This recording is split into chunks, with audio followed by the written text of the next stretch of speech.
तो कहानी स्टार्ट होती है। वेट यहाँ मैं मिस्टीरियस गर्लफ्रेंड का रिव्यू करने आया हूँ, कहानी सुनाने नहीं आया। तो इस एनीमे को देखे मुझे काफ़ी महीने हो गए, मतलब कि पिछले साल ही स्टार्ट किया था देखना इस एनीमे को। और ये एनीमे मेरे उन कैटेगरी में आता है जिन्हें मैं कभी भूल नहीं सकता। तो मुझे लगा था ये एनीमे मेरे को एक हॉरर टाइप फीलिंग देगा, बट स्टार्टिंग के कुछ 5-6 एपिसोड तक ये तो हॉरर एनीमे लाइन में ही जा रहा था और मैंने भी मान लिया था। लेकिन जब तक मैंने इसके आगे एपिसोड को देखना स्टार्ट नहीं किया तो ये एनीमे एक्चुअली तुम लोगों को एक हॉरर प्लस रोमांस वाली फीलिंग देगा। लेकिन अगर मेरी मानो तो ये एनीमे मेरे लिस्ट में जगह बना के रखा है। अब थोड़ा नजर इस एनीमे पर भी डालते हैं। तो इस एनीमे का स्टाइल थोड़ा ठीक ठाक ही है, नहीं old animation with black and white shades, जो कि मेरे को काफी मस्त लगा। अब अगर इसका न्यू एनिमेशन स्टाइल होता तो उतना मजा नहीं आता देखने में। देखो अगर मेरी मानो तो मुझे इस एनीमे में हॉरर फीलिंग इसका एनिमेशन स्टाइल और इसके बैकग्राउंड म्यूजिक की वजह से लगा। जैसे जैसे स्टोरी आगे बढ़ती है हॉरर फीलिंग आना बंद हो जाता और इसका स्टोरी काफी अलग मोड पे चले जाता है। लेकिन मैं अभी तक मेन चीज पर आया नहीं हूँ, आखिर इसका नाम मिस्टीरियस गर्लफ्रेंड ही क्यों पड़ा, तो ये मैं आगे बताऊंगा। तो जो हमारा मेन कैरेक्टर है सुबाकी, ऐसे में मजा नहीं आ रहा है तो क्यों ना तुम अपने आप को मान लो मेन कैरेक्टर। तो तुम्हारा नॉर्मल सा स्कूल चल रहा होता है और तुम अपने दोस्त के साथ बात करते रहते हो, लेकिन तभी स्कूल की घंटी बजती है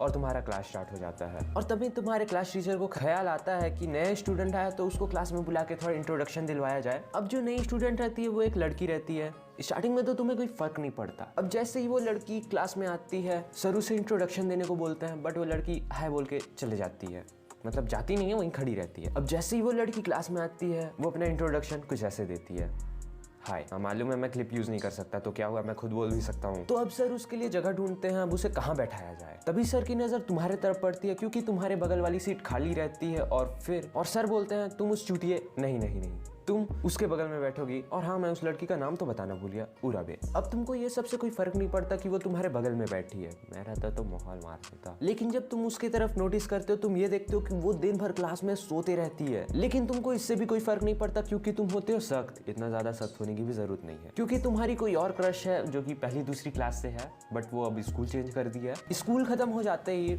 मतलब क्लास खत्म हो जाते ही तुम स्कूल के गेट के पास पहुंच के ये याद करते हो कि तुमने तो यार अपना टिफिन ही छोड़ दिया क्लास में। लेकिन अब यहाँ अगर नॉर्मल लड़का रहता तो वो क्लास में जाता और टिफिन लेके वापस आ जाता, लेकिन तुम भी नॉर्मल हो। लेकिन अगर कोई और रहता तो न्यू स्टोरी बन जाती, लेकिन नहीं, तुम्हें तो नॉर्मल रहना है। अब स्टोरी में मजा नहीं आएगा तो मैं तुम्हें नॉर्मल वाले दर्जे से हटा रहा हूँ, स्टोरी चेंज। अब तुम क्लास में पहुंचते हो और तुम देखते हो उराबे अभी तक घर नहीं गई और वो अभी तक सो रही है। तो तुम उससे बोलते हो, सुन रहे भाड़े भी, तू अभी तक घर नहीं गई, दिन भर क्लास में सोती रहती है, आखिर तू करती क्या है। लेकिन तुम ऐसा बोल नहीं सकते, फट जाएगी ना तुम्हारी। तो फिर तुम उसे उठाते हो और जब उराबे अपने बेंच से उठती है तुम देखते हो उसका लार गिरा है। अब नॉर्मल आदमी क्या करता, उसको बोलेगा तुम्हारा लार गिरा है, लेकिन तब तक उराबे अपने क्लास से बाहर चली गई थी और तुम तो फट्टू हो, बुला नहीं सकते। देखो मैं रहता तो छोड़ देता, जैसा है वैसा रहने दो, नहीं तो ज्यादा से ज्यादा उसे पोंछ देता। लेकिन यहाँ मैं नहीं तुम हो, तुम्हारे अंदर चुल मचती है कि आखिर इसके ड्रूल में है क्या, मतलब लार। फिर तुम उसका लार चाट लेते हो, फिर तुम्हें रियलाइज होता है कि ये तो स्वीट से भी ज्यादा स्वीट है। फिर तुम अगले दिन स्कूल ही नहीं आते हो। फिर उराबे याद करती है कि उसने तो अपना लार गिरा दिया था, जरूर उसने मेरा लार चाट लिया होगा।